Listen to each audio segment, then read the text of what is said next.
उस व्याकरण को काव्य में लिखूं। तो कुछ हद तक मैंने लिखा है, अभी पूर्ण नहीं हुआ है क्योंकि बीच में मेरी तबीयत खराब होने की वजह से वो काम रुक गया मेरा। तो कोशिश करूंगी कि उस बुक को भी मैं कंप्लीट करके और काव्य में निकालूं, जिससे कि बच्चों को व्याकरण समझने में आसानी हो। यही मेरा एम है और मैंने अपने आप को हिंदी साहित्य के लिए समर्पित किया है। माँ मुझे कहाँ तक पहुँचाएंगी ये उनकी इच्छा है, मेरी तो जो इच्छा है वो सब जानती हैं, और गुरुजन का आशीर्वाद मुझे मिलता रहे।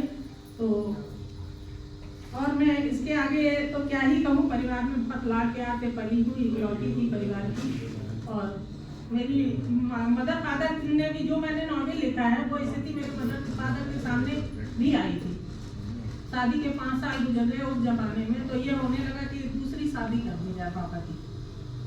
फिर काफ़ी इलाज यहाँ लखनऊ में डॉक्टर सक्सेना जो थी डॉक्टर, उनका इलाज हुआ, तब मेरा जन्म हुआ है। तो मैं बहुत लाडली थी, मैंने कभी कोई घर का काम नहीं किया, बस बाहर के काम करने में मैं आगे रहती थी। और आज भी शायद वैसा ही है, किचन में मेरा कोई इंटरेस्ट नहीं है।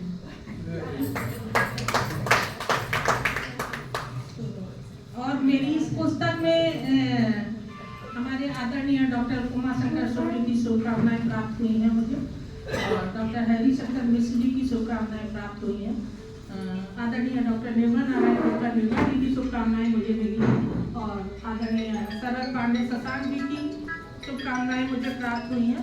सबकी मैं बहुत बहुत आभारी हूँ, सबके प्रति आभार व्यक्त करती हूँ कि मुझे है।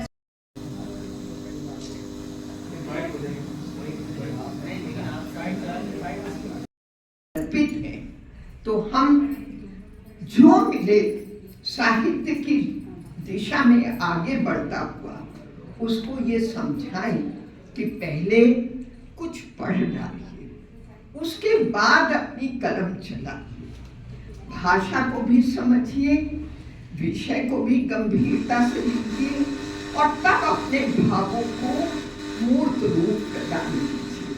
तो आज इस सभागार में उपस्थित सभी कलमवीरों को मैं पुनः बधाई देती हूँ, शुभकामनाएं देती हूँ कि आपकी लेखनी निरंतर सब साहित्य की सर्जना में गतिशील है।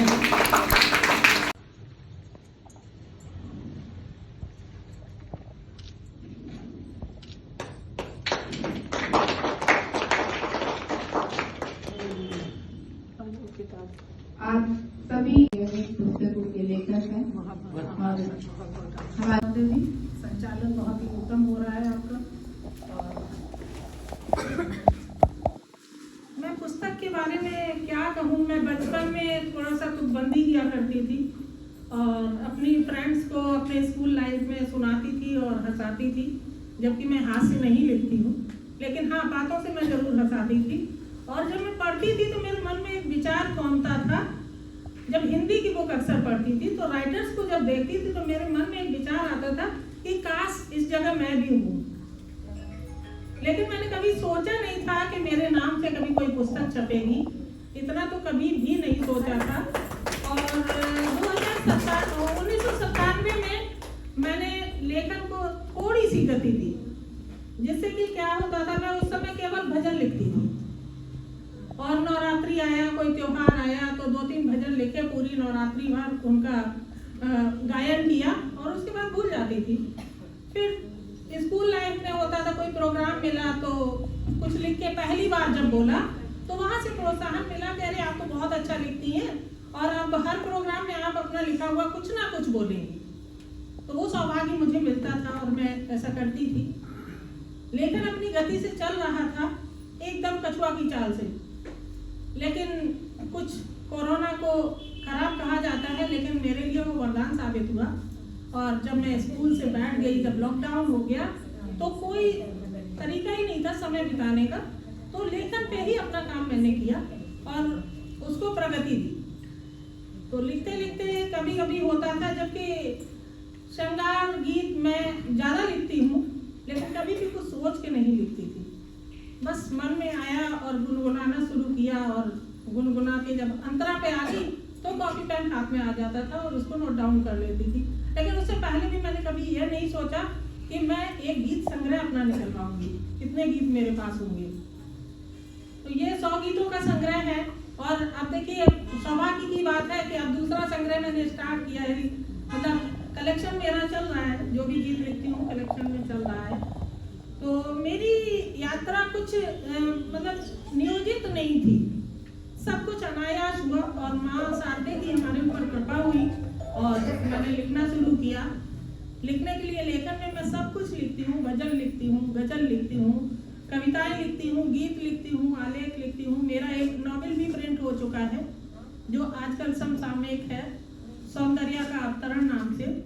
जैसे कि आजकल की जनरेशन जो है ना, जल्दी से शादी नहीं करना चाहती, उसके बाद जनरेशन आगे नहीं बढ़ाना चाहती है, अभी नहीं, अभी थोड़ा समय गुजार लेने दो उसके बाद। और फिर कुछ ऐसा दैव का वो है कि बाद में वो समस्या आ जाती है और जनरेशन आगे बढ़ने की चीज रुक जाती है।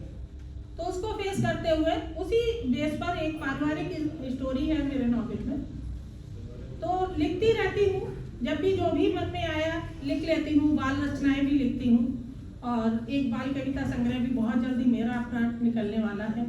अभी ये साझा संग्रह निकाला है। इसके अलावा मेरे मन में एक विचार आया कि जो नवोदित कवि या लेखक हैं उनको मंच नहीं मिलता है, तो मैं हिंदी के लिए अपने आप को पूर्ण समर्पित कर चुकी हूँ और नए लोगों को मैं किताबों में भी छपवाती हूँ, साझा संग्रह जो निकालती हूँ उनमें स्थान देती हूँ और कोशिश करती हूँ कि जो अच्छा लेखन कर रहे हैं, अच्छा काम कर रहे हैं, वो आगे बढ़े। थोड़ा सा मेरा सपोर्ट अगर उनको मिलता है तो बहुत अच्छा हो रहा है। आज हमारे